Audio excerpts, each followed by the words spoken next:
is Thursday, December 22nd here in Draft Shark Studios in Rochester, New York. Welcome to the Week 16 Preview Podcast. I'm your host, Matt Schauf. With me, as always, Jared Small. And Jared, we're going to have a weather-soaked, a weather-covered episode of the podcast. And just before coming down here to start recording, I found out that I'm going to have 3 kids home from school with me tomorrow because the impending snow is affecting us as well. They're just like, I'm not dealing with it. You guys can keep them. Yeah, I don't know about you. I've turned into a part-time meteorologist this week. So, this show is going to be like 80% football, 20% weather. It'll be fun. I always try not to I try not to count the weather too much when I'm projecting guys. And it's probably to a fault in some cases because it certainly makes it more difficult to throw the ball. The concern is always that you overrate it and you miss out on a solid to good day from a quarterback who's been delivering for you all season. But we'll talk about specifics with each quarterback as we get to games that we expect to be affected. And we start with the Thursday nighter, which it doesn't sound like it's snow. It sounds like it's rain more for Jacksonville at the Jets. Thursday night, Jets by 2 as of the last time I looked, over under 37.5.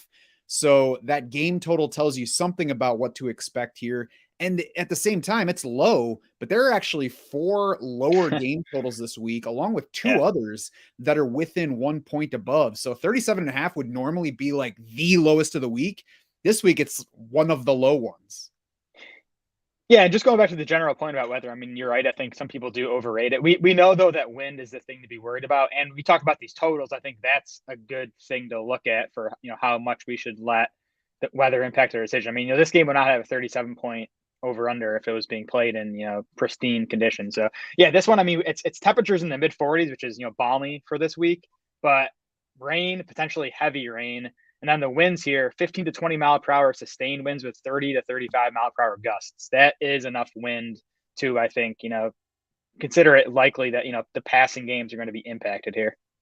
Yeah, and we've been seeing Trevor Lawrence's passing yards come down all week. We were already over to begin with, and the Vegas line has just dipped and dipped and dipped. The last I saw was 214.5.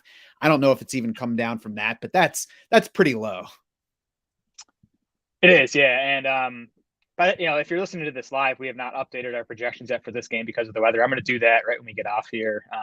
And we'll have to talk exactly where Lawrence is going to fall. I think he's going to fall in our projections, fall in our rankings. I mean, the weather is a concern. Even beyond that, I mean, this is a tough spot for Lawrence. And the guy has been awesome for, the better part of the past couple months now. But, weather, short week, on the road, against the Jets defense, 4th in adjusted points allowed to quarterbacks. They're 7th in Football Outsiders pass defense, DVOA. I mean, I think it's a tougher matchup than Lawrence even saw last week against Dallas. So, I mean, the fact that he's been so good is why he's still an option. But, I think he's a very fringy quarterback one this week. And there are, I think, a lot of even guys that might be available on your waiver wire that you could pick up that I'd rather play over Lawrence right now. And because he played through it last week and played well, it's easy to overlook that he's playing hurt. I mean, he's officially questionable for this game. Yeah. We're assuming he's going to play. We're treating it as though he's going to play. But the fact that he's questionable at least shows that he's still dealing with something that's limiting him. So my initial reaction, my gut reaction is I'm a little bit scared to sit Trevor Lawrence versus the other guys that are around him in the rankings. But all the factors coming together, it's probably the right choice if you have somebody else in that QB like 10 to 14 range. Daniel Jones versus Trevor Lawrence is the one that I'm specifically going to be facing. And the one where I'm like, can I really sit Trevor Lawrence right now with how he's playing for Daniel Jones? I think Jones is probably going to end up being the smarter play. Yeah, something like Lawrence is made more challenging because there are a lot of quarterbacks in crappy positions this week. There's not a ton of guys you can feel good about. I would play Daniel Jones over Trevor Lawrence. We can get more into Jones when we get to that game. But I think, his rushing makes him a safe-ish bet. And, he's a game that we don't have to worry about weather, which I think is, going to be something I'm going to be looking for this week when in these close calls. They take the guy where we don't have to worry about the weather. Yeah.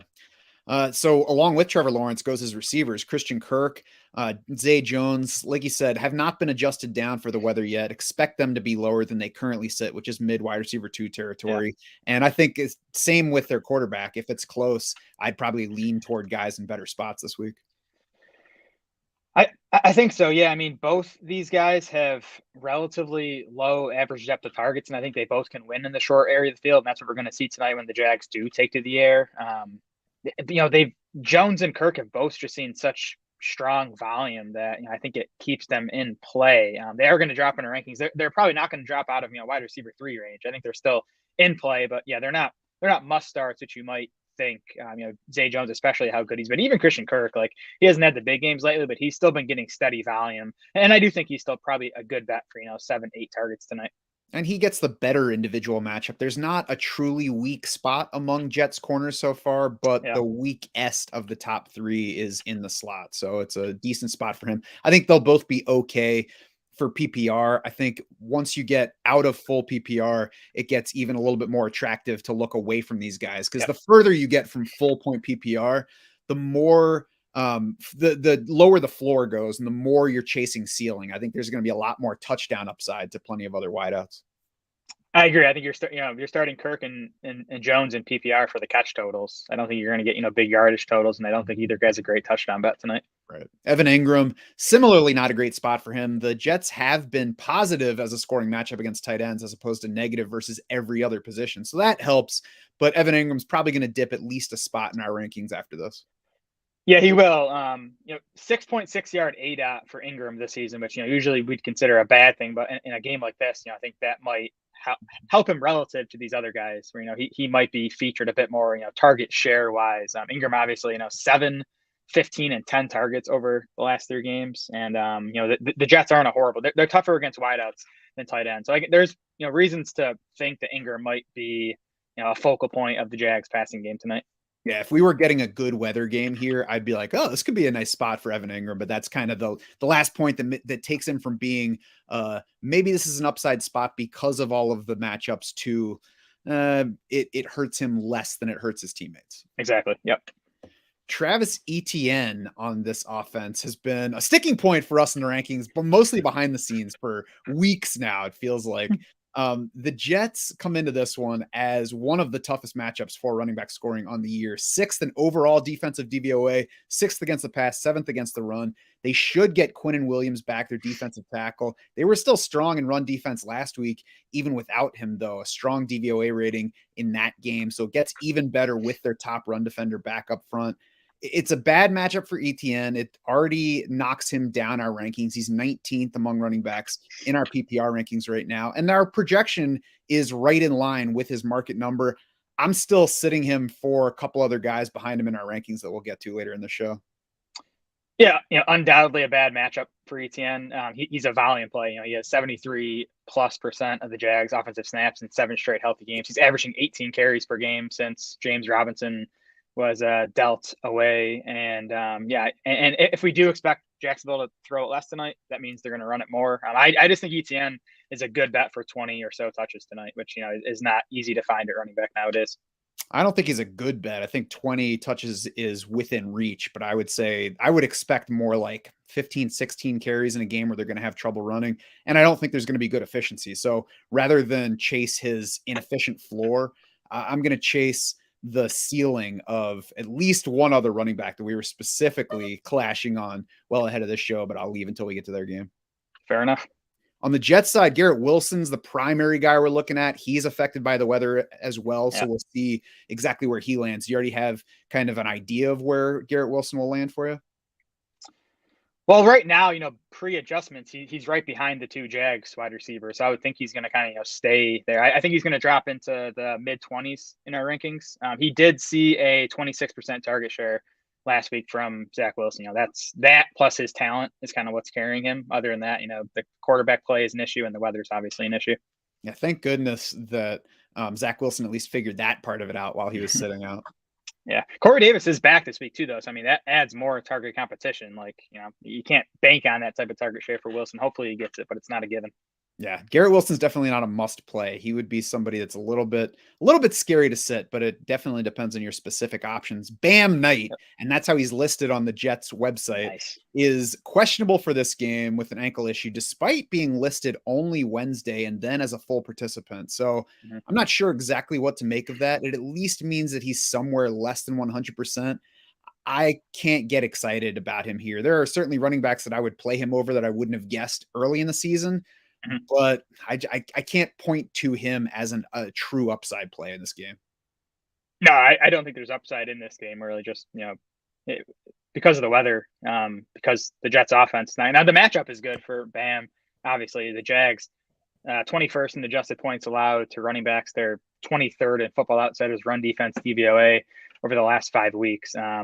And it does seem like the ankle is not a significant issue. I think, like barring a setback during the game tonight, that Bam Knight should be the lead ball carrier here. I think should be in the 15 carry range in what's going to be a run heavy game plan from the Jets. So, that's kind of what's working in his favor, but definitely not excited about the upside. Yeah, and Zach Wilson's not generally great for running back targets, so we don't want to give a boost in that range. So, somebody that you can use, somebody that you definitely don't need to use. And I'll assume that he's going to be active, thus making Michael Carter irrelevant. Yes, agreed. Anything else from that game? Nope. Houston at Tennessee on Saturday afternoon, which is when the main slate is taking place this week. Titans by 3 in this game, over under 35.5. The only thing we know for sure about this game, Jared, is that Derrick Henry is going over 210 rushing yards. Yeah, this game has a 35.5 over under, and there aren't really weather concerns. It's going to be cold, but there's like no wind to worry about. So this is just two bad offenses, now with Malik Willis piloting the Titans offense. So it's really Henry, right? I think on the Texans side, Chris Moore was going to be an option, but it looks like Brandon Cooks might play now. He was listed as a full participant on Wednesday. So maybe they just sit him still because he's had issues with the team, but it seems like he's healthy enough to play. And if he does, that makes Chris Moore, a much less safe target bet. Yeah, I agree. If we get no Brandon Cooks, I think Chris Moore is okay in wide receiver 3 range. But if Brandon Cooks is back, both of them are outside the top 36 for me. Yep, agreed.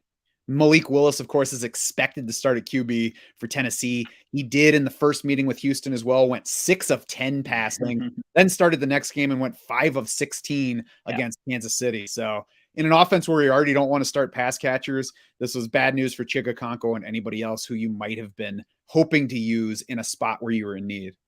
Yeah, and Treylon Burks expected back for Tennessee. Not that you can use him because of the pass volume concerns, but that's another knock against Chigakonko. Malik Willis did target tight ends on 35% of his passes in those 2 starts, but that equals 9 targets because he only threw it 26 times or whatever you said. So yeah, I would try not to use anyone in this passing game. Yeah, 35% of nothing, still going to be nothing. Let's move on now to Seattle at Kansas City, which is a much more interesting fantasy spot. Chiefs by 10, over under 49. The Chiefs have the highest team total of the week by 3. Just one other game total is higher, and that one by half a point. It's a good spot for all the obvious folks on the KC side. And Jerick McKinnon, according to our rankings, joins that group this week, 10th among running backs for us right now. Yeah, why not? He's, Pacheco is still, getting more carries and more total touches in all these games, but McKinnon's getting the work we want. He's getting the work in the red zone near the goal line. He's getting the passing game stuff. Jerick McKinnon is 13th in expected half PPR points per game over the last 3 weeks. He's 9th in expected PPR points. This is why I love the expected point stuff, because it really weights touches, how they deserve to be weighted, where, these targets are more valuable, these touches near the end zone are more valuable. And, McKinnon's getting that. So he to me is a must start in this plus matchup against Seattle. Yeah, I looked at the rankings. I'm like, Jerick McKinnon 10th. I'm like, wait a second. And then I'm like, oh, yeah, I guess so. Because there's really not a whole lot of running back that you can just look at and say, I know exactly what's going to happen with this guy this week. So it helps somebody who is getting those high value touches in an offense that adds value to everybody's high value touches. It is still a good spot for Isaiah Pacheco as well. A much lower PPR floor because of his lack of receptions versus McKinnon. But this could just be an everybody scores game on the red side. And Pacheco has not scored the past 2 weeks, but he did in each of the previous 2 games. Did have a carry inside the 10-yard line last week, according to Pro Football Reference. He has 15 of those for the season. Only 14 players league-wide have more carries inside the 10-yard line than Isaiah Pacheco does. Yeah, I think Pacheco should, settle in that 14 to 16 carry range that he's been in most of these weeks. He's been efficient. Like you said, he's getting goal line chances, even though maybe McKinnon's getting more of them. The only concern with Pacheco is he fumbled again last week, and it looked like he was benched for like a series or 2. They brought in Ronald Jones actually for at least 1 series. So that's the only issue. If he fumbles again, maybe that impacts his playing time. But otherwise, like you said, it's a good game environment for Pacheco, and it's a good individual matchup for him too. Yeah, and of course, a great matchup for Chiefs running backs overall. You can bet that Andy Reid was drawing a mustache on his face after that game. Geno Smith on the other side of this one loses Tyler Lockett, but he's in a great spot for Yeah, passing volume. They're, as I said, 10-point underdogs. So this has been a Chiefs defense that encourages passing, not just because it's weak against the pass, but because they score so many points that you're trailing this team. We expect right. Seattle to trail in this game. And I would certainly not expect, efficiency as good from Geno Smith without Tyler Lockett, who is one of the most efficient pass catchers in the league. But we can't really take the league leader in completion rate and like dip him below 60% completions this week. I don't Sure. think for losing Lockett. So it's a very good spot for floor for Geno Smith, I think. Yeah, I think, like you said, the game environment and the matchup against the Chiefs, 29th in adjusted points allowed to quarterbacks, that maybe doesn't totally make up for the loss of Lockett, but it definitely helps. And Seattle, too, sixth in pass rate over expected on the season. Even that has climbed lately. And like you said, Geno should have to throw plenty against KC here. Kenneth Walker is banged up. We'll see if he's even going to play. Noah Fant is banged up as well, so hopefully he's able to get out there for Geno Smith. So still some injury questions to answer here, but I think regardless, you're going to see Geno kind of stay in that mid to lower end quarterback one territory in our rankings.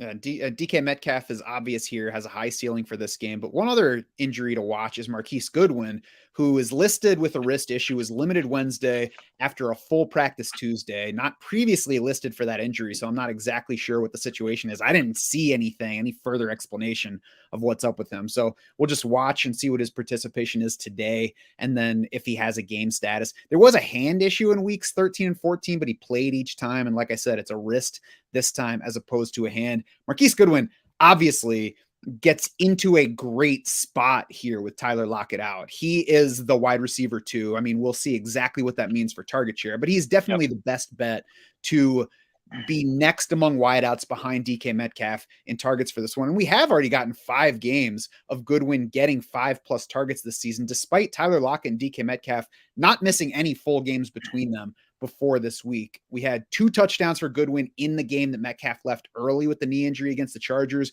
We had 95 yards and a garbage TD from Goodwin 2 weeks ago against Carolina, 16 yards per catch for his career. So I'm going to cover up the name Marquise Goodwin and play wide receiver 2 from Seattle in a lot of lineups this week.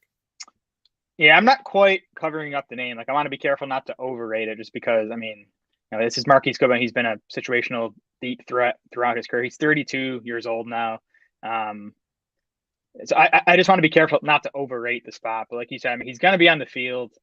We think Seattle's going to throw plenty. Geno Smith's been good all season. So there's definitely a path to Goodwin having a nice game here. I'm not going out of my way to start him over like established guys in good spots this week that I've been rolling with all season. But like I said, I mean, I look at the wide receiver rankings. There's like 24-ish guys I feel good about.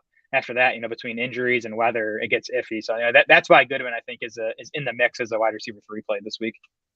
And I think that he's a strong wide receiver 3 play with upside well beyond that. So I say covering up the name, but I mean, he's not a great receiver, but he has been in the league for 9 years. He was originally a 3rd-round pick. He is still averaging 15 yards a catch, so it's not like he's slowed down. And really, he gets into this spot in an offense that's been efficient and been wide receiver driven. Like, we haven't had other pass catchers that sneak in and take the targets away on a consistent basis. I know that obviously Marquise Goodwin's not Tyler Lockett, but if Lockett were in this game, we'd probably have both him and DK Metcalf among our top 12 in the rankings. So to me, having Goodwin at like wide receiver 30 is more than baking in the step down in talent, because we also have to consider the speed here in that he could have an efficient day catch wise and make up for that with yardage efficiency.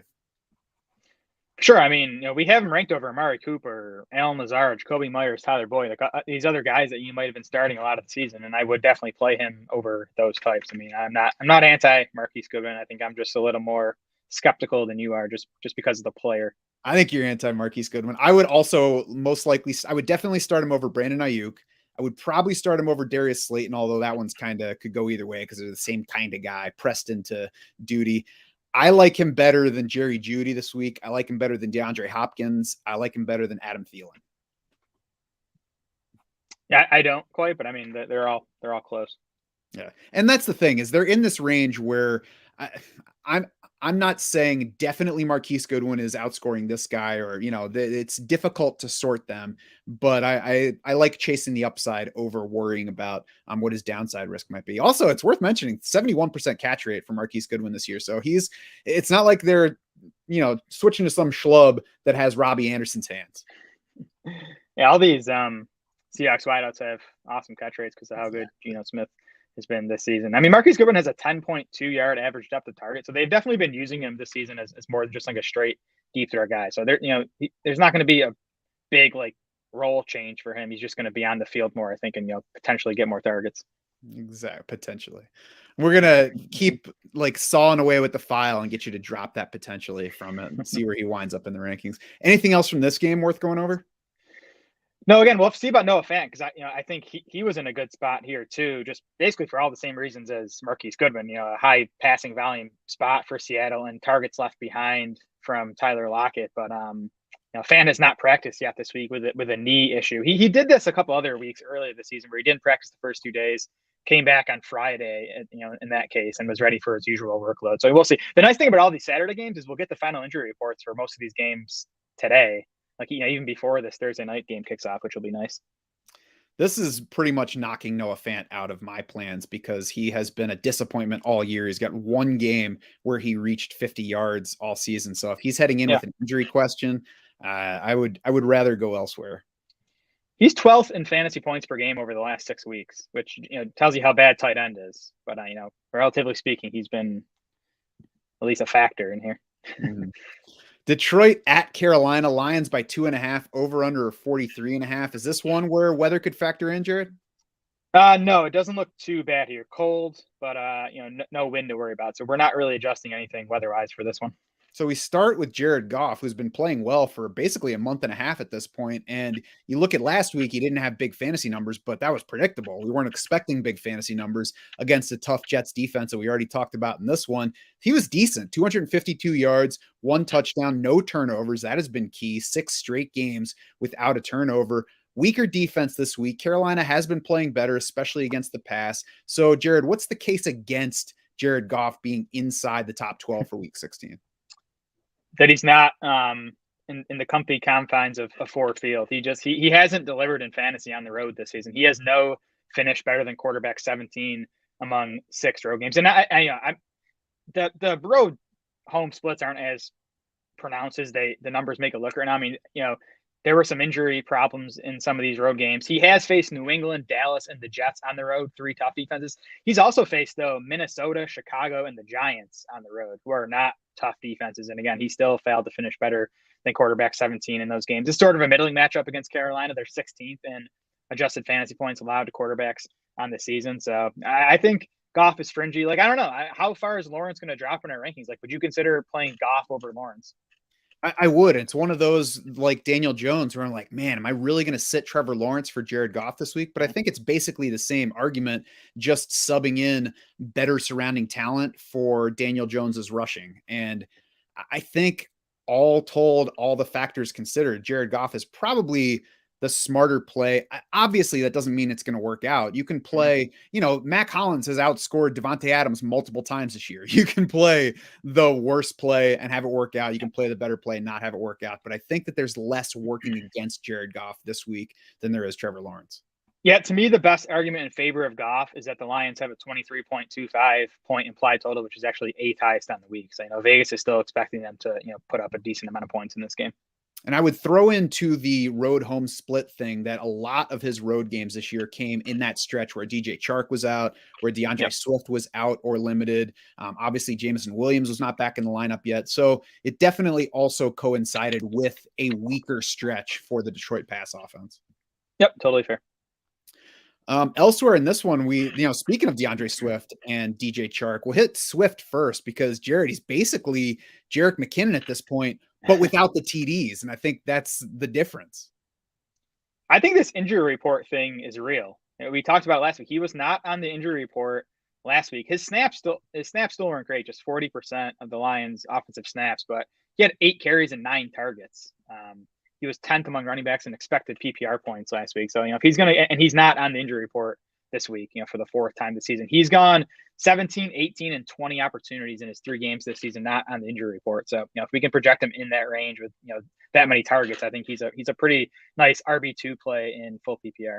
Yeah, I think he's solid in that range. Like I said, he's basically Jerick McKinnon without the touchdowns. And that highlights not that we can predict touchdowns for Jerick McKinnon as opposed to DeAndre Swift, but it highlights the difference in the two offenses. DeAndre Swift just doesn't have as high a ceiling on the same kind of workload, but he certainly does have ceiling. I'm okay with him low in RB2 range. DJ Chark, boom bust wide receiver 4. We can look at last week, say he disappointed with 2 targets, 1 catch. It's the same deal as Jared Goff. We knew going in it was a bad matchup. He plays outside. I don't have the numbers in front of me on exactly how much he faced Sauce Gardner, but both of the Jets' outside corners have been playing well this year. So that was a bad matchup in a spot where the Lions don't need to force him the ball. And otherwise, he's been seeing a 15.7% target share in healthy games. So DJ Chark, certainly not somebody you need to start, but somebody that is in the mix at that bottom of wide receiver 3 and into wide receiver 4 territory, especially as you get outside of full PPR. Yeah, I think I'm with you there. I mean, to me, Chark kind of goes as Goff goes. So I'm not super excited about Goff in this spot. I'm not super excited about DJ Chark, but he's in play as a wide receiver 4 for me. Mm-hmm. On the Carolina side, I don't really want to use anybody except DJ Moore. I mean, at some point the Lions were a running back target matchup, but now they're 8th toughest on running back scoring by our adjusted fantasy points allowed. They've held running backs to 2.8 yards per carry over the past 5 weeks. Now, some of that's opponent driven, but Football Outsiders says them 10th in run defense over the past 5 weeks. And, it's just evolved into a committee backfield in Carolina. We saw last week, Chuba Hubbard actually easily led the way in snaps. That's because they faced negative game script and he's their, passing down guy. Foreman still led the way in carries, but there's definitely a chance the Panthers fall behind in this one, and that kind of phases Dante Foreman out again. So I would not want to mess with either of these running backs if I can help it. I mean, DJ Moore's in a good spot. His slot rate, Josh Larkey pointed this out this morning, his slot rate's actually increased over the past 3 weeks to 68% of his routes in the slot. And that's where you want to attack the Lions defense. So, there's downside to a wide receiver playing with Sam Darnold, but it is a good individual matchup for DJ Moore. He's still, a big time talent. The Lions are good enough at this point that I would not be surprised if this is a lopsided game and we get more passing from Carolina than expected. Yep. Could definitely happen. Anything else from that game? Nope. Giants at Minnesota in a game that's going to matter a lot more for fantasy than it really should. Vikings by 4, over under 48. It's the 3rd highest of the week, just 1 point behind Seahawks Chiefs, 1.5 points behind Dolphins Packers. The Giants sit 12th in team total for the week. So that's not high, but it's above the middle. And it indicates that the points aren't all about the Vikings in this game. We already talked about Daniel Jones a little bit. Jared, he's tough to like just in general. Every time you talk about Daniel Jones, you're like, yeah, but he's Daniel Jones. It's especially tough after last week, 160 passing yards, no touchdowns against Washington, his 2nd worst fantasy outing of the year. But he had 20 plus fantasy points in 4 of 5 before that. So when you now turn him around and put him against a bad defense, the Vikings are bottom 3rd in adjusted fantasy points allowed to the position. They've allowed the 5th most total fantasy points to the position. I mean, it's one of those weeks where you have to just kind of talk yourself into starting the quarterback against the Vikings as opposed to Daniel Jones. Yeah, and that was a tough spot for Jones last week. He talked about, Washington's pass defense has even, been better lately. They've remained tough against the run. And just, second game against a divisional opponent, those tend to be low scoring. Now, high over under here, like we said, don't have to worry about weather in this game, which is nice. Vikings pass defense has not been good for a while now. Minnesota also, throughout most of the year, they've been near the top of the league in pass rate over expected against, meaning teams are leaning pass against them because they are still a pretty solid run defense. So, I don't expect the Giants to come out chucking the ball here, but you definitely could get more passing volume than normal from Daniel Jones. And there's still that rushing upside. So, he's I think he's a relatively safe play this week compared to, these other quarterbacks that are going to be dealing with weather or tough matchups or whatever else it is. Yeah, I mean, if he had any receivers around him or were just a better player, he'd probably be sitting like 6th in our rankings this week. Yeah. Oh, yeah. Darius Slayton's a good spot for him. He's in wide receiver 3 range. Same kind of deal. Not a great player, not a great offense, low ceiling offense, but he's in a great spot. He's been doing well on targets. He has, yeah, 7 targets last week at 22% target share. He didn't deliver a big fantasy game, but the target share was there. He ran a route on every single Giants pass play last week, which you like to see. And then, yeah, Minnesota 31st in adjusted points allowed to wide receivers. And they're actually the Vikings are the top matchup for outside wide receivers. They're actually a slightly negative matchup for slot guys. And Slayton has run 70% of his routes outside the numbers this season. So it's an even better matchup for him and his role. Kind of funny to think the Giants might be in better shape if they had hung on to Geno Smith and not had to draft Oof. Daniel Jones in the first round. I'm glad we got Geno to throw passes to DK and Lockett. So am I. It would be a shame to watch Geno Smith wasting this season on Darius Slayton and Richie James and Isaiah Hodgins. Right. And by the way, those are the other two guys that you might be like, well, what about these two? They did stuff for me in recent weeks. I mean, if you want to, fine. Richie James is a fine PPR flex if you need him. There's just not much ceiling to chase here unless he finds the end zone. And I mean, even with the relatively high game total, this is just the kind of low ceiling offense that you don't want to play Richie James or Isaiah Hodgins because of their chances to score a touchdown. Yeah, exactly. And again, Minnesota slightly negative matchup to slot receivers, and that's where James has played about 3/4 of his snaps this season. Jared, I got one question in our Discord this week asking why this wasn't the exact wording, but basically why do we have Daniel Bellinger so high in the PPR ranks this week? So just to put some context to that, he's tight end 16. So it's not like we're saying go out and play Daniel Bellinger this week. Yeah. It's going to be a blow up spot. So since I already answered it once for somebody, why don't you tell me why Daniel Bellinger is not lower? Yeah, I was hoping to get to talk about Daniel Bellinger on this show today. Yeah, I mean, just one catch last week, did see 4 targets, but he ran her out on 97% of the Giants' pass plays, which is a number we rarely see even from the Kelseys and the Andrews and those guys. And the Dulciches, exactly. Yeah, so that keeps him in the mix, tight end 16 in that territory. It's a good matchup, too. The Vikings are 24th in adjusted points allowed to tight end. So I think you could get, 4, 5, 6 targets out of Bellinger, which is enough to get him to tight end 16. And the other factor that you didn't necessarily mention is that tight end sucks. I mean, it's absolutely terrible overall. So it's not, hey, Daniel Bellinger is a good play. It's, hey, all of these guys stink a lot for fantasy, and Daniel Bellinger is on the field quite a bit for a team that's in an upside passing spot this week. That's it. On the Vikings side, Kirk Cousins, a fairly easy play, especially coming off of 2 straight 400-yard games. Like, we have him behind Tom Brady, Geno Smith, Tua Tagovailoa right now. If I'm making that decision, I could go either way between him and all of them. Yeah, me too. I think the reason he's that low is just because I think the Vikings lean a bit more on the run in this game. The Giants are dead last in Football Outsiders run defense DVOA over the last 5 weeks. They're actually 19th against the pass, and they're 17th in adjusted points allowed quarterback. So it's definitely not a bad matchup for Cousins, but it's definitely a better matchup for the running game. So you could see a bit more Dalvin Cook and a bit less Kirk Cousins in this game. Yeah, and among those QBs that I just mentioned, this is the most likely team to pull a little bit back, I think, from passing and give it to the rushing, especially if they end up taking control of this matchup. Although the way the Vikings have been playing lately, it's not really something to bet on. But, we only need to look back the game before those two 400-yard games.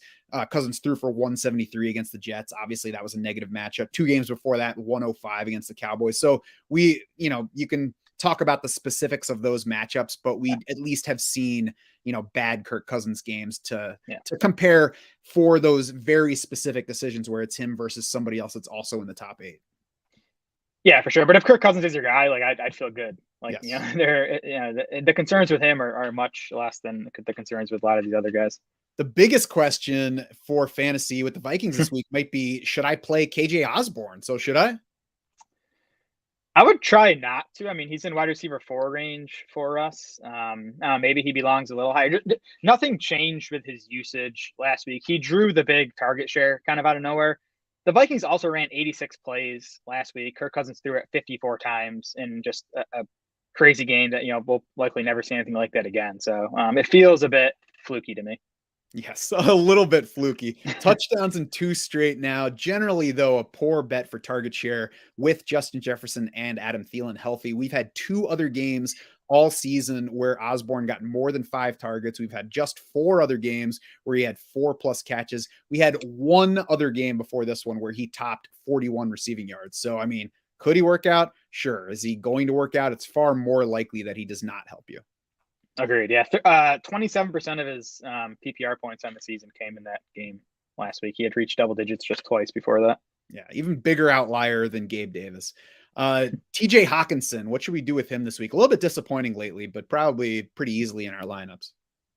Yeah, it's funny.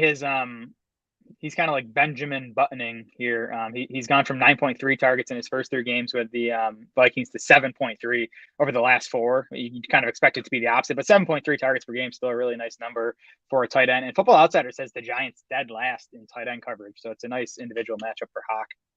Yeah, nice spot for him. We had one question on YouTube earlier about whether to play Mark Andrews or TJ Hawkinson. I would go ahead and play TJ Hawkinson, assuming that there's no Lamar Jackson this week. Yeah, we have Andrews ahead in the rankings right now. I don't know where I'd lean there. I mean, this matchup is, and we're expecting it to be Huntley. We'll get to the Ravens game, but the matchup's so good for Andrews, and the volume has still been there, even though the production hasn't been. Yeah, the target share has been there. The volume has not been. He's been like 6, 7, 8 targets with Huntley. Let's check the numbers just to make sure, because 6 is certainly what I remember from last week. But this is where, like, we talk about target shares because it can be tougher to project exactly what the volume is going to be overall. But this is where it matters, because if you're getting, you can get 5 points less in target share in Minnesota currently and have it be better than 5 points more in the Baltimore offense. Yeah, I mean, the thing with Hawkinson, and he's super safe because of the volume and the catch rate has been nice. He has a 7-yard average depth of target with the Vikings, and he's averaging 8.6 yards per catch. Like it's been the short range stuff. So like he's a safe bet. I don't think he has a massive ceiling though. Just based on the way they're using him. I would say better touchdown upside though than Mark Andrews, given their 2 situations. So past 4 games for Andrews, 7, 7, 6, 7 targets, just 13 catches though, catch rate of 48% over those 4 games. So Tyler Huntley is definitely bad for his efficiency, and also 5.6 yards per target. Yeah, I also wouldn't bet on a 48% catch rate maintaining. Like if we get 6, 7 targets out of Andrews, he's still a decent play. Definitely not the elite play you thought you were getting. Give me Hawkinson and his 8, 9, 10 targets. It's close. It's definitely close. Anything else from this game? Nope. Buffalo at Chicago, Bills by 8.5, over under 40.5. Current forecast 5 degrees with 20-mile-per-hour winds here. We got a negative wind chill expected. Jared, I think we got to downgrade passing game pieces for this game. What do you think? Oh, definitely. Now there's no passing game pieces you're really interested in on the Chicago side anyways. I mean, Cole Kmet is the one. And these tight ends with the lower ADOTs are definitely impacted less by the weather. But with Kmet, it's the weather and this matchup against Buffalo, who is the toughest tight end defense. So Kmet's in borderline tight end 1 territory in our rankings. It doesn't mean I like him. It's just because the position's so bad, as we've been talking about. I'm gonna cut out that little bit of you saying Cole Kmet is the one and just tweet it out like a love affair. I feel like I've transitioned into being higher than consensus on Kmet over the last month or 2, which I don't like at all. Yeah, that's fine. We can start fixing that this week. The first step is admitting that you have a problem, then we can work on the healing. So you mentioned not liking anything on the Bears side for passing. I certainly agree. On the Bills side, I don't really want to play anything besides Josh Allen or Stephon Diggs if I can help it. Yeah, I'm with you. Definitely don't want to play Gabe Davis, who's been disappointing, and that this weather impacts someone like him a lot more, who kind of lives on those deep balls. I do think Dawson Knox is in play, like in Cole Kmet territory. The route rates have been strong for Knox for a while now. He has 15 targets over his last 2 games, and he has this 7.8 yard average depth of target. Like he's used in the short range, so he could be featured a bit more in this matchup. I would not drop Dawson Knox to get Daniel Bellinger. Oh no, I'd play Knox straight up over Bellinger, even if I was sitting on those 2 guys. Yeah, I don't know, if you're sitting on those 2 guys, then you've been sad for a lot of the season. It could be. It could be worse at tight end. It definitely could.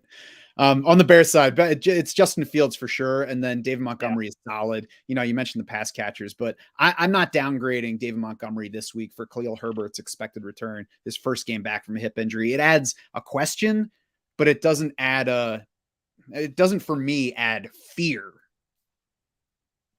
Yeah, fear is too strong a word. I mean, I think it's a slight downgrade. If you look at the actual numbers, Montgomery averaged 14.3 carries with Herbert out the past 4 games. He averaged 14 carries with Herbert. It's actually the targets that have climbed over the past 4 games, which I don't think Herbert really has anything to do with that because he doesn't really play on passing down. So I think it's maybe a slight ding to Montgomery. The Bills' run D's been solid most of the season. They just got gashed last week by the Dolphins and Raheem Mostert. So it's I don't think it's a good matchup, but it's also one I'm not afraid of. And again, with this weather, the Bears should lean on the run, maybe even more than they have been for most of the season. Yeah, the Bills defense has also been one that has rated well against the run all year, but there have been other spots where they just show vulnerability. The Green Bay game jumps out to me.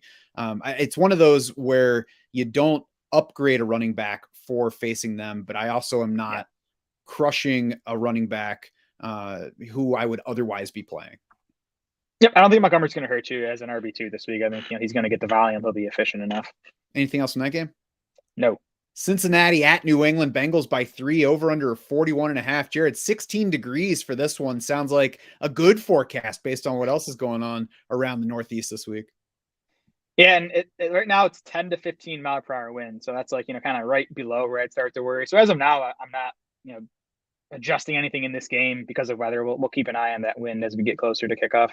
Yeah, before we get into the players in this game, we got a Trevor Lawrence specific question from YouTube. We got Trevor Lawrence versus Brock Purdy or Gardner Minshew. Jared, how far down the rankings is Trevor Lawrence going?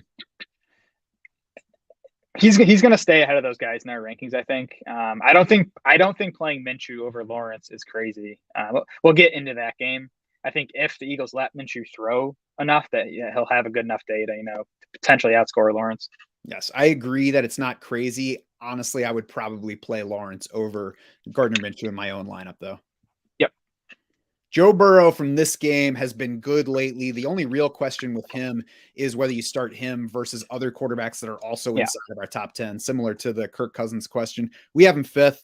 I wouldn't go reaching for anybody that's currently behind him in our rankings to start over him. And I mean, when I say reach, it's guys that are already on your roster. You're obviously not picking up a quarterback to play over Joe Burrow.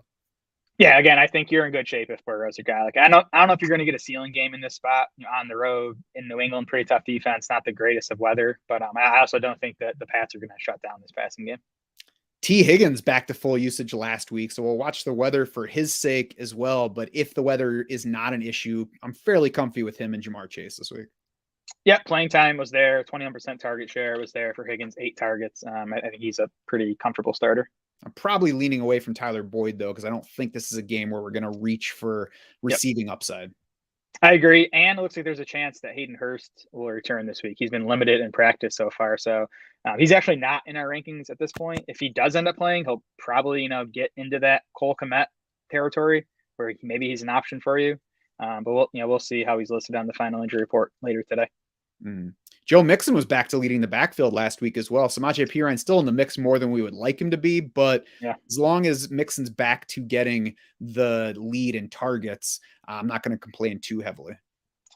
Yeah, 11 carries and 6 targets for Mixon, 7 carries, 1 target for Perine. Mixon's snap rate was up a little bit from 58% in his return 2 weeks ago to 64% last week. And Mixon was actually 7th among running backs in expected fantasy points last week. So again, he was getting the money touches, those targets, those touches near the goal line. So tough matchup against New England. They're first in adjusted points allowed through running backs, which I think, knocks Mixon into RB2 territory, but I think he's a relatively safe volume bet again.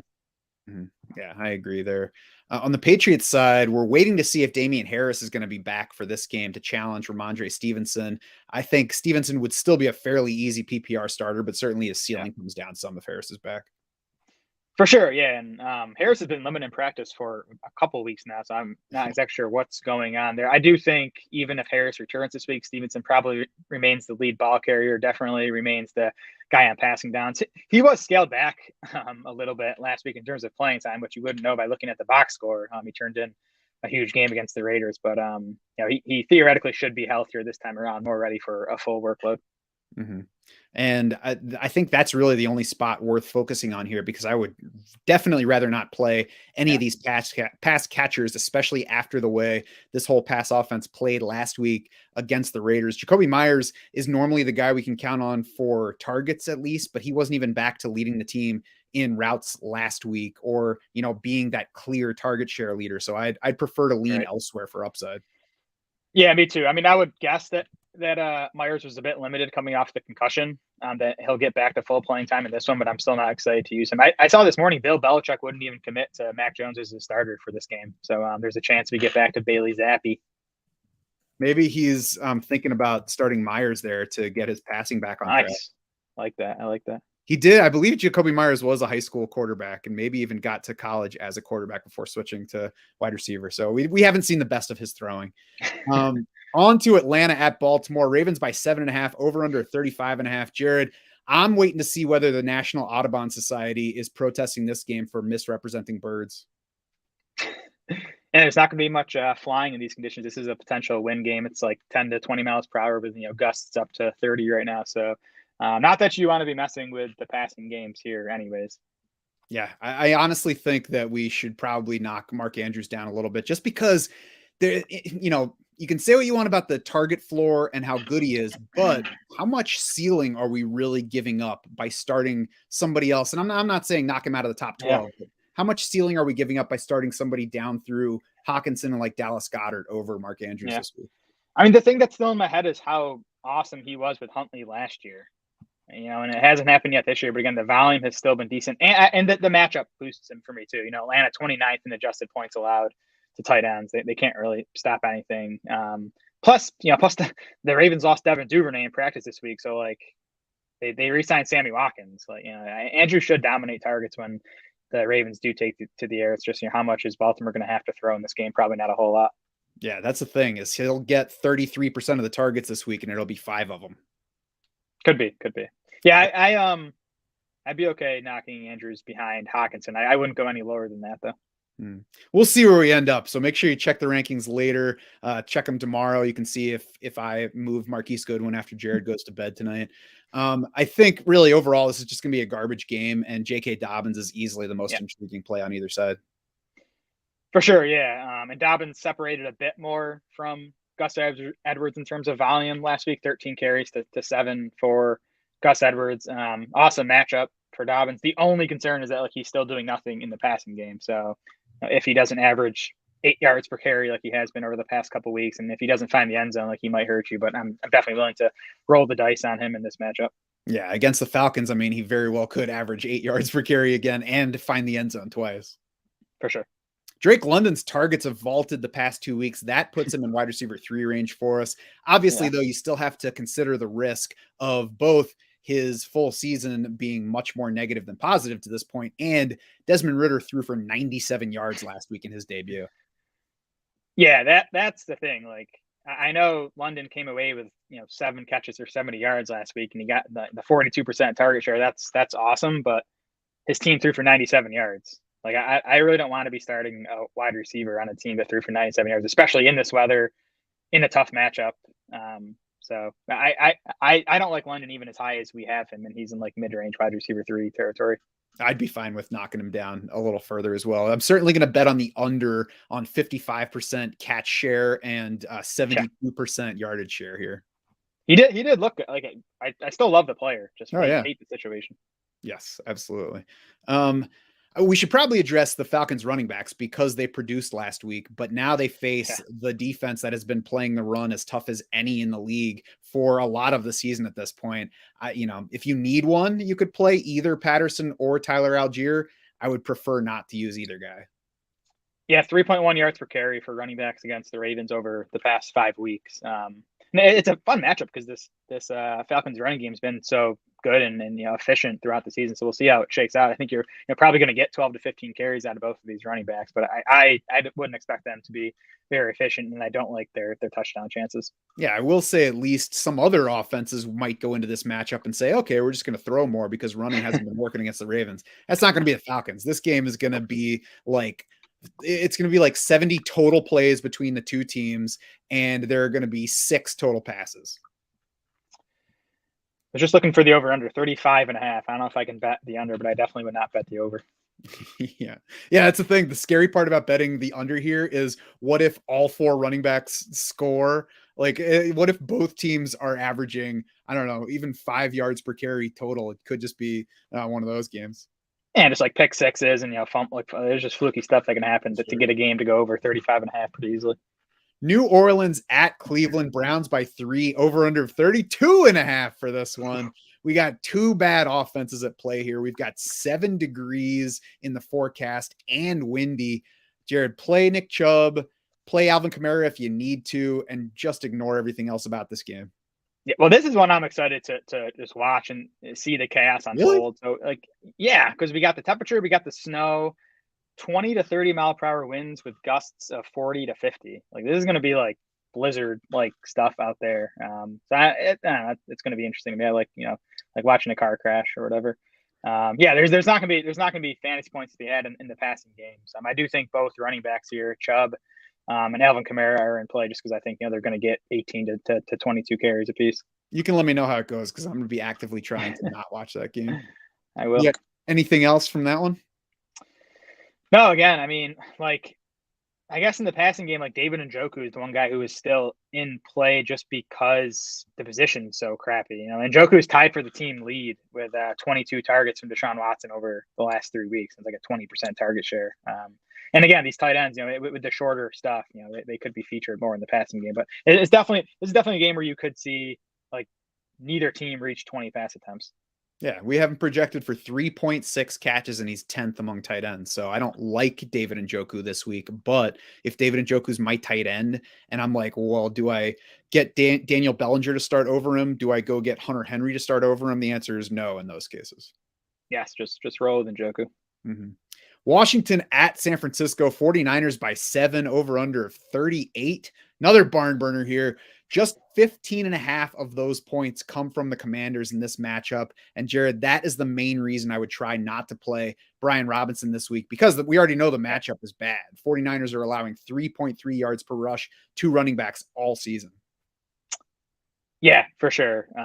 And this is not a weather game. So Washington's just implied for 15.5 points because, they're not great, and this San Francisco defense is so good. And we saw last week too, with Washington trailing the Giants for a lot of that game, that, Antonio Gibson pretty easily outsnapped Brian Robinson. Robinson still did lead the way in carries, but Gibson out targeted him 4-1. So it's not a good spot for Robinson because of the matchup and just because of how we think this game's going to go, with the Niners probably playing from ahead. If he were to reach 60 rushing yards in this game, he would be the first running back to get to that number against San Francisco all season. I saw someone point out that Christian McCaffrey is the running back with the most rushing yards against the Niners this season. Although I think Caleb Huntley was, by what I saw, he had it was Caleb Huntley hit 59. I think that McCaffrey was like 58. I thought McCaffrey, I'm pulling it up right now. Yeah, now I'm curious. Oh yeah, you're right. McCaffrey 50. Maybe it was total yards. McCaffrey at 54. Yep. Huntley 59. Trevor Williams 58. Those are your top guys. That's crazy. It's a bad matchup. Definitely. It is a neutral matchup for wide receiver scoring overall. So Terry McLaurin, a decent starter this week, although he has seen Jahan Dotson challenge his target lead over the past 2 weeks. Yeah, 15 targets for Dotson to 18 from McLaurin that's still a 26% target share from McLaurin over the last 2 weeks. So, if you can get that out of him, I think he'll be okay. Like, I'm not excited about him because I don't think the Washington offense does much in general. And then Dotson, 15 targets, 21% target share over the last 2 weeks. Like, that's nice. I'd rather not, though, trust him in this matchup. I just don't think Washington's going to put many points on the board. I agree. There are some teams where you'll say, okay, if they're not going to be able to run the ball, they'll throw it more. I mean, Taylor Heineke throwing the ball a lot is not a recipe for success. So maybe we get a bump in targets for Dotson, but I'm certainly not betting strongly on him delivering on those. Same. I agree. Brock Purdy on the other side's got 2 touchdown passes in each of his 3 games. So, I mean, if you need to reach down there for a quarterback, you could do worse than Brock Purdy, but Washington's been playing well on defense lately too. Yeah. They have, yeah. I mean, I think Purdy's a nice quarterback too. I think you'd need to be desperate. Like, again, I would not sit Lawrence tonight for Purdy. Yeah, I mean, maybe Brock Purdy outscores Trevor Lawrence this week, but that's not the way that I would handle my lineup heading in. Brock Purdy's been bad for Brandon Ayuk over the past 3 games. Since he entered, these are the 3 performances that Ayuk has had: 4 catches for 23 in the game where Purdy stepped in, and then just 7 targets over the past 2 weeks, just a 16.7% target share among all of the Brock Purdy pass attempts so far. So we're not getting target volume and we're not getting yardage efficiency from Ayuk. And even all of that is inflated a bit because he had the one long touchdown in that game against Tampa, I believe it was. Yeah, and I think that like target share could flip. Ayuk ran a route on every single pass play last week, so you like that. Like there's a chance he gets more looks, and this matchup is better for wide receivers than tight ends. But as we've said, Washington third in Football Outsiders pass defense over the last 5 weeks, and they're actually up to 16th in adjusted points allowed to wide receivers. So it still looks like a middling matchup, but lately it's actually been a negative matchup for wide receivers. So that's my bigger concern for Ayuk than the specific target share over the past couple of games. And like I said, with Atlanta, you might have other offenses come into this matchup and be like, all right, we'll throw the ball against Washington because they're tougher on the run. That's not San Francisco. They're going to run the ball plenty. And I think they'll control this game where it's just going to be not that high scoring, not a high volume passing game. I agree. Yeah, last week the Niners ran 61 plays. McCaffrey had a target or a carry on 34 of those 61 plays. Yeah, give me some more of that for my playoff teams. Any other players worth talking about from this one? Nope. I mean, you're starting George Kittle. Nothing changed with his role last week. He just happened to have the big game when I couldn't play him in DFS because he wasn't on the main slate. That's right. Fun. He just has to get free from you. Philadelphia at Dallas. The Cowboys now favored by 6 in this one, which really makes me want to bet the Eagles side. I probably will after this show. Over under of 46.5. I don't think Dallas covers that 6-point line here, Jared, just looking at the way they've been playing lately. I know we had the blowout at Minnesota. We had the blowout over the Colts, but the Philly's just a much better team than either of those right now. I've been close to clicking that Eagles and actually I saw it +5 this morning. I don't know if it went back to 6. Yeah, I've been thinking about it all week. I just before our show. Nice. Yeah, I think I'm going to end up betting that. I'm with you. I just think the Eagles are just a better roster overall, and I think Minshew is definitely a good enough quarterback to at least cover that spread. I think the Eagles are live to win this game even. Yeah, I wouldn't be shocked. I'm certainly, if I'm betting a money line, it would be Dallas here, but I don't think that losing Jalen Hurts gives Philly no chance of winning this game, which I think is what a 6-point line basically says. So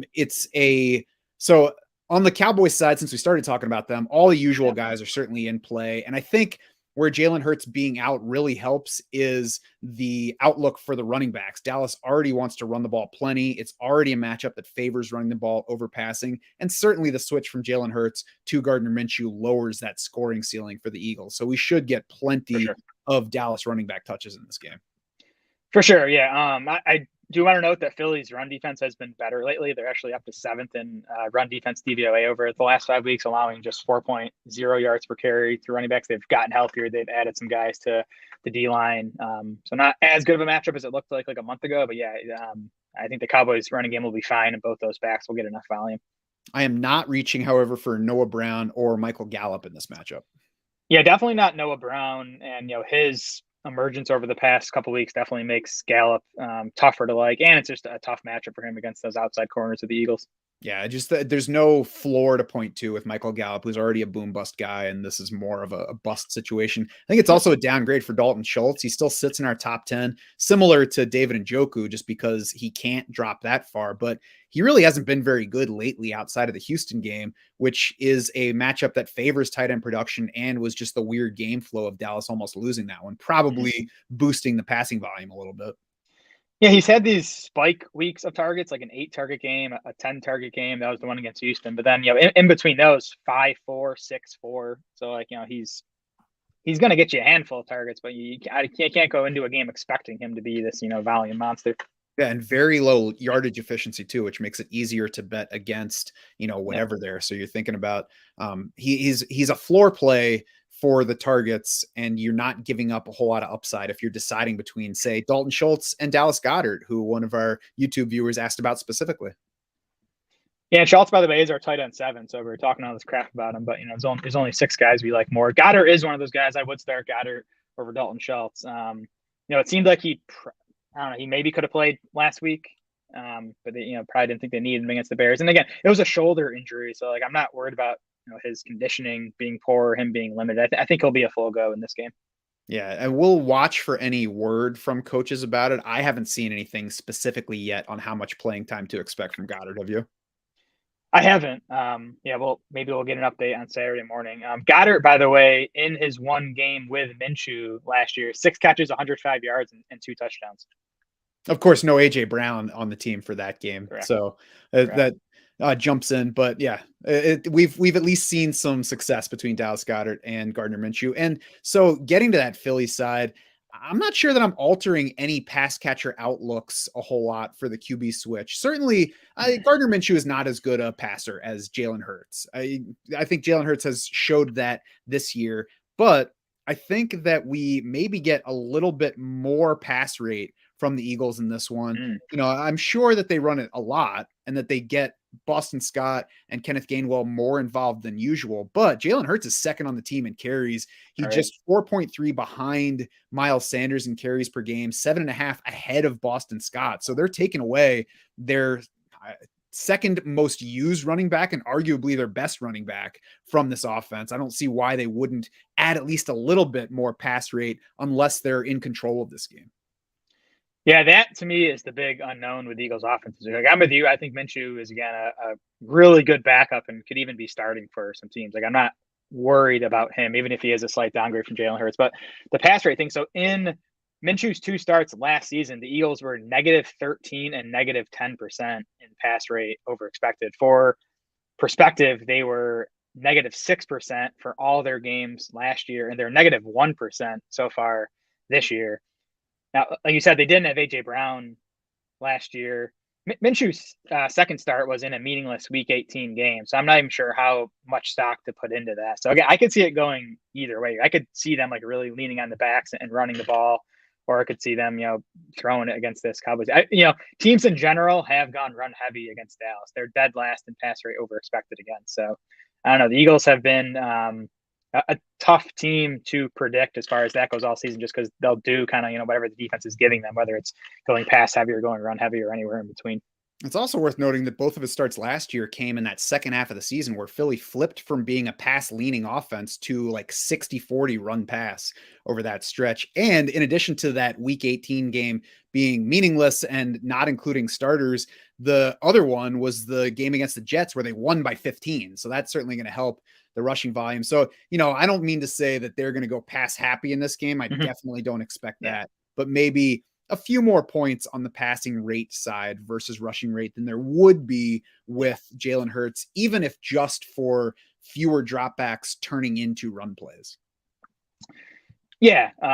So I think Minshew is more of a quarterback too. Like, I think you can do better than him as a quarterback one. I think you're obviously starting AJ Brown. You're starting Devonta Smith. The quarterback change adds some risk. The other thing with Devonta Smith is Dallas Goedert's return.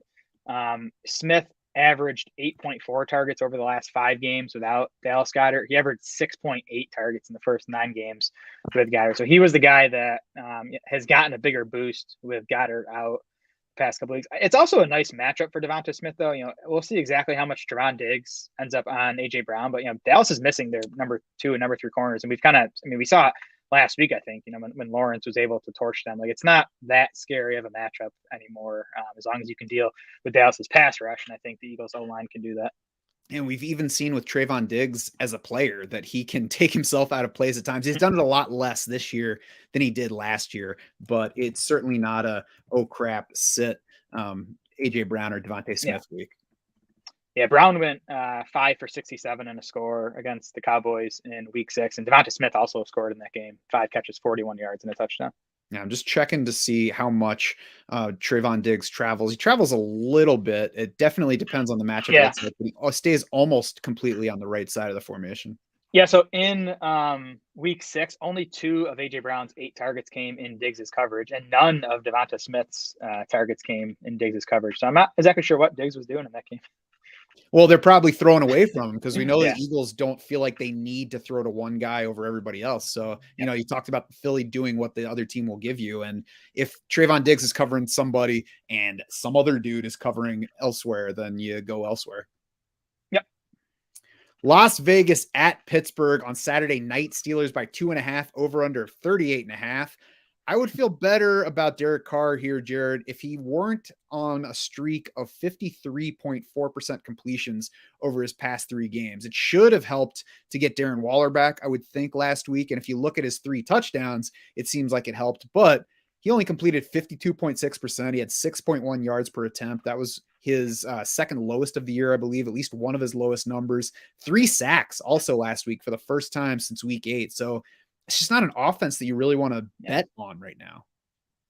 Yeah, I don't think Carr's played very well this season in general. He's had some spots. Fantasy wise, he's finished between quarterback 10 and quarterback 15 in 6 of his last 7 games. So he's been like a decent floor play. Maybe he'll do that again this week. The Steelers passed the 23rd in Football Outsiders DVOA over the past 5 weeks, so it's a doable matchup. But this is another cold game with some wind. And like you said, 39-point over under. The Raiders have an 18-point implied total. Like, it's not something I'm super interested in. What would you do between Trevor Lawrence and Derek Carr? I'd play Lawrence. Like, Carr's implied total is less than a point higher. I'm just gonna go with a guy who's been playing much better lately. I think that would be my lean as well. And, maybe it's biased just because 2 weeks ago, I thought that Derek Carr was a strong play against a Rams defense that favors passing over running. And he was absolutely terrible in that game. Yep. On the Pittsburgh side of this, Najee Harris is an easy volume bet. Did not practice Wednesday, but played through this hip issue last week. So I think it's just a matter of managing him through the practice week. I wouldn't worry too much about his availability. And otherwise, it's really just Deontay Johnson, right? Yeah, Najee, by the way, has looked really good to me these past 2 weeks. I do think that it was a foot, right? I think that was an issue early on this season. Harris's volume still isn't where we thought it might be this summer, but he's getting 15 to 20 carries per game. Yeah, so Deontay is probably one guy who'd rather have Mitchell Trubisky under center because his target shares have been huge with Trubisky. 45% target share last week after a 32% target share in Trubisky's first 3 starts to open the season. 23% target share for Deontay Johnson in Kenny Pickett's 8 starts. So he's Deontay's back to like low end wide receiver 3 territory for me. The matchup's good, but I wouldn't bank on the volume you got from Deontay last week. I think that his floor is certainly higher than Marquise Goodwin's, but I think Marquise Goodwin beats Deontay Johnson on ceiling this week. I agree. Pat Freiermuth down to 15th in our tight end rankings, which makes me kind of sad because I thought he was one of those guys that we could just rely on. He hasn't been for a while now. Yeah, I am wondering if we should bump him up because he didn't see a target last week, which is obviously scary. But his route rate was back up to 70%, which is decent. It had been like the mid 50s. He's also been a full go in practice this week after I think he only got in 1 practice all last week, and it was a limited one on Friday, I want to say. So it seems like he's healthier. So I think he should probably be at least a few spots higher. Like, I would still play the Dalton Schultz, the Dallas Goedert or Hawk, but I think he probably belongs in that next tier. Yeah, I mean, I could see that. We've talked about it's a position that's so bad that somebody with really any positivity to him, you have to kind of rank at least around starter territory. Yep, exactly.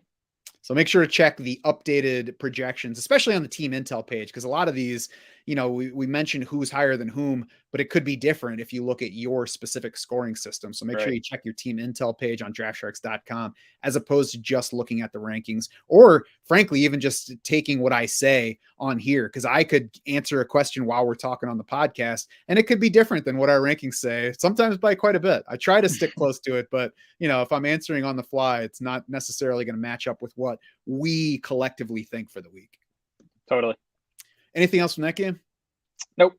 Green Bay at Miami Sunday at 1 p.m.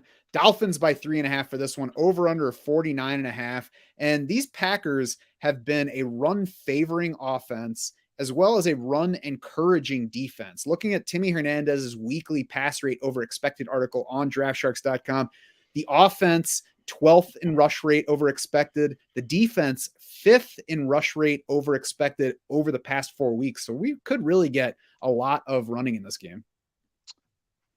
We could. And I like the running backs. I mean, I think Aaron Jones is a must start. I think Raheem Mostert is a nice RB2 play. We're expecting Jeff Wilson back this week. We'll see how that goes over the next couple of days. He was limited in Wednesday's practice. Mike McDaniel made it seem like early in the week that he's probably going to be back. Now, I would still expect Mostert to lead the backfield after how good he was against the Bills, but I think we're probably back to like a 60-40 split, something like that. Yeah, and so that's the thing is I think Mostert is the most important decision in this game and really an important decision on the week based on who you're deciding on at running back. So I think this is the way I would break down deciding whether to start Raheem Mostert. These are all of the possibilities, and especially as you're looking at maybe either Mostert or Travis Etienne tonight, could be the first decision. So the possibilities for Mostert are: one, there's no Jeff Wilson Jr. for the game, and he takes all of the carries. Two, Jeff Wilson does return. Mostert still leads. Jeff Wilson follows. Three, there's an even split in playing time and opportunities between them. And four, Wilson leads. Mostert follows. I would personally cross that one out as a possibility because why take the guy who just ran for over 100 yards at Buffalo last week and play him behind the guy that's somewhere less than 100% with a hip issue? So for me, the possibilities are Mostert leading by a lot, Mostert leading by a little, and an even split. And in this matchup against the league's worst run defense by DVOA, I'd rather go ahead and chase that upside version of Mostert rather than be scared of anything, because I think even the downside here is a decent number of carries and a shot to score. Yeah, I mean, again, I think Miami's going to go into the game with the plan of Mostert leading the way, but I think they're flexible enough where if Wilson gets going that, they might ride it. I mean, Mostert in his 4 games with Jeff Wilson prior, his 4 games with Jeff Wilson, 11, 7, 8, and 9 carries. Like, I think, that's within their range. And even then, I think he'd be okay because I do love the matchup. Packers have been horrible. Mostert looked awesome last week. We know he has the big playability. He also doesn't do a whole lot in the passing game either. So I don't know. I think he's an RB2. If Wilson sits, Mostert becomes like an RB1. I think he'd, kind of crack that, RB12 kind of territory in the rankings. So we'll see. We'll have a better idea on Wilson by Friday. Yep. I would say further context to that split between them, though. We had that back and forth game with Chicago. We had losses to San Francisco and the Chargers mixed in. So that certainly hurt the overall run rate. I would expect things to go a little bit more positively for Miami in this one. And, with Tua Tagovailoa coming off 3 of his worst outings of the year by PFF grading, maybe that's a little bit further motivation for Miami to start out at least more balanced on offense, trying to use that run game against a defense that's allowing it. Could be. Green Bay's pass defense hasn't been good lately either, though. They're 21st in DVOA over the last 5 weeks. They've allowed Dak Prescott, Ryan Tannehill, Jalen Hurts, and Justin Fields to all finish as top 11 fantasy quarterbacks. Miami has the second highest implied total on the week at 26.5 points. So I feel good about the passing game in this spot too. Yeah. On the Green Bay side, Aaron Rodgers, fine matchup, but the ceiling just has not been there for him this season. 1 game of 20 fantasy points, 23rd among quarterbacks in points per game, right behind Marcus Mariota and Jimmy Garoppolo. Yeah, I'm kind of into Rodgers this week. I'm gonna play him on the DFS slate. I know you're not. I'd have him at least 1 spot higher in our ranking. So don't have to worry about weather in this game. It has the highest over under on the week, right? The Packers have a decent 22.5 point implied total. It's volume's been the problem for Rodgers, like you said, Matt. The Packers do want to be a run leaning offense, and I'm sure they're going to go into this game with the same plan, but there's definitely a chance that the Packers fall behind in this game and have to throw the ball. Miami too, by the way, they are 3rd in pass rate over expected against. So teams have been leaning pass against them. I'm not sure the Packers are going to do that, but there's at least a chance. No, there's not. I think the only chance that the passing volume picks up in this game is if Green Bay falls significantly behind, because I just don't think this is an offense that wants to throw the ball that much. And it's not an offense that should throw the ball that much. But, in addition to having an aging quarterback, he is still playing through that thumb fracture, which has at times had him not look very good. We've already had 2 games. The only 2 games actually where Aaron Rodgers threw 40 passes this year, each ended with 1 touchdown. One of them ended with 246 yards. So it's just a matter of no ceiling for me here. So I assume you would not play Rodgers over Trevor Lawrence tonight? I would not. And I would play Derek Carr probably over Aaron Rodgers. We'll see as we get closer to the weekend. That's one of those coin flip ones for me, but I'd play Jared Goff over him. And Trevor Lawrence is bugging me because I really wish that we didn't have the weather factor if there weren't that, I would easily be playing him. And that's where, overrating or underrating the weather scares me. I don't want to overrate it, but I also don't want to underrate it. If I turn on that game and it's just sloppy and he finishes it with 180 yards because nobody's able to actually successfully throw and they still win the game, 17-14, it's like, well, I guess we should have seen this coming. Well, it's a primetime game. We can watch the pregame show, which we will. We'll see exactly how bad it looks, and we'll update our projections leading right after kickoff. But I would play Rodgers over Lawrence, Goff, and Carr this week. I guess Rodgers probably beats Lawrence on floor because of the weather factor. I'm definitely not playing him over those other guys that all easily beat him on ceiling, though. Fair enough.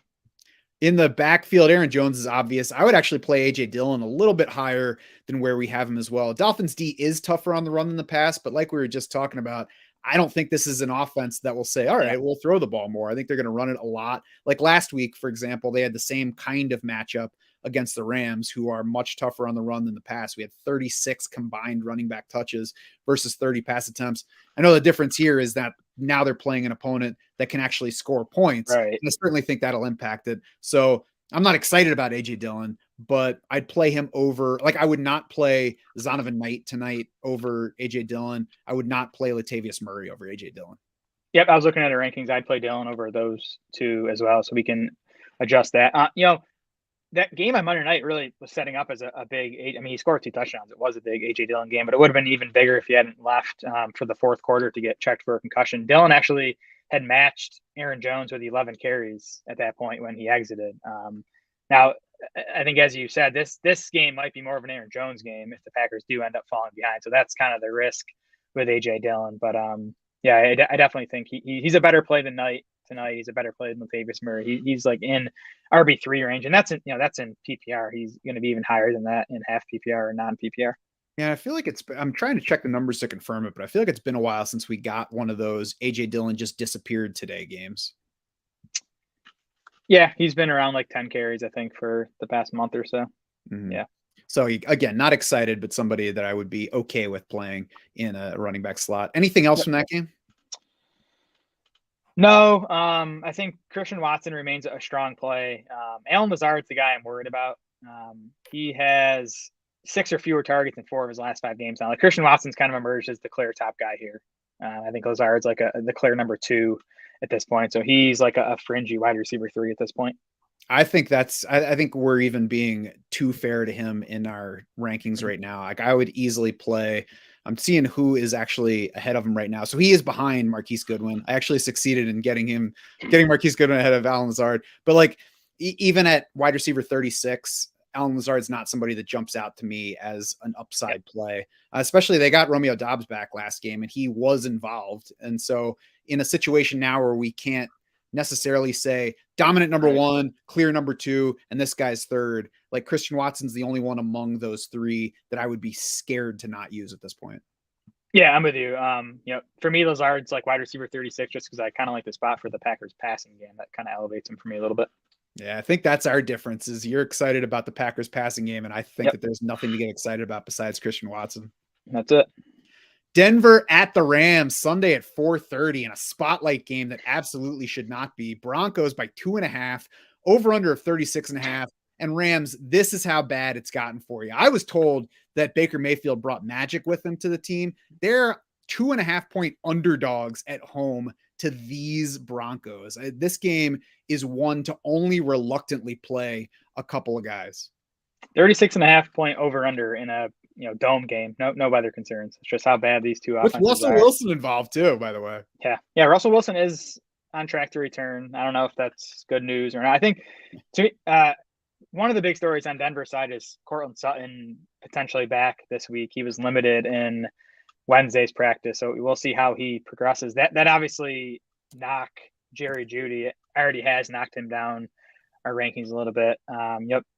Sutton in 7 healthy games with Russell Wilson this season, Courtland Sutton has averaged 7.6 targets. Jerry Jeudy just 6.1. I would still rather play Jeudy this week. Just he's been good for the past few weeks now, and he's the healthier guy. But I think Sutton's return definitely knocks Jeudy down.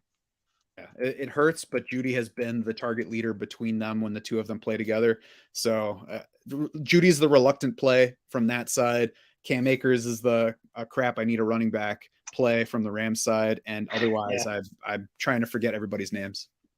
Yeah, I mean, Latavius Murray's still in play too, coming off that massive game. Obviously, he did lose a lot of passing game work to Marlon Mack last week. So Murray's almost like a two-down grinder at this point on a bad offense. Like we said, the Broncos are favorites in this game. Like it should stay close enough where they can get Murray his 15 plus carries, so that puts him in play as a running back 3. Same kind of deal with Cam Akers. He played 76% of the Rams' offensive snaps in that Packers game. That was a season high for him. It was the second highest snap rate we've seen from any Rams running back this season. So maybe the Rams are ready to just kind of let Akers be the guy down the stretch. Even that doesn't make him exciting, but if we can count on 15 to 18 touches, it would at least make him an RB3 option. Yeah, I agree with all that. And like I said, Latavius Murray should be in for volume here, but I don't think it's going to be efficient against a defense that plays the run well. So if 18 carries for 38 yards helps you, then go for it. Yeah. Anything else from that game? Nope. Tampa Bay at Arizona on Sunday night. Bucks by 7.5, over under a 40.5. It's a great spot for whatever the Bucks want to do offensively. Arizona's bad at everything at this point. They're probably in the giving up phase of the season at this point as well. Yeah. The Bucks, of course, have wanted to pass the ball a lot more than they've wanted to run it this season. I wonder whether we get another game like they had against Seattle in Germany where they suddenly ran the ball more, but that would be, you can't put it beyond the, I wonder if this happens, because all the other evidence is they would rather still lean pass. Yeah, it's possible. I wouldn't consider it likely. Even if it does, I think, Brady should be efficient enough in this matchup to be okay. The Cardinals 26th in Football Outsiders pass defense DVOA over the last 5 weeks. The Bucks also just this is narrative, but they need to game to get going, put 30 points on the board, get some confidence in this offense. This is definitely a spot for that. This is another game where we have no weather concerns. The Bucks have a 24 point implied total. So I do think Brady's a he's higher in our rankings than he's been in a while, just because of this spot and because of the rest of this week. Yeah, maybe they run a little bit more in this one, but that Tom Brady's gonna be like, I got to get this going. I've coming off of maybe my 2 worst games of the year. I'm ready to get back on track before the playoffs. That offense looked awesome in the first half last week, and Tony Romo even said it was the best half that he thinks they played all year. And then the second half was a disaster. So yeah, it should have been a great game for him. Then he was like, oh, I'm gonna start giving the ball up like it's Halloween. Yep.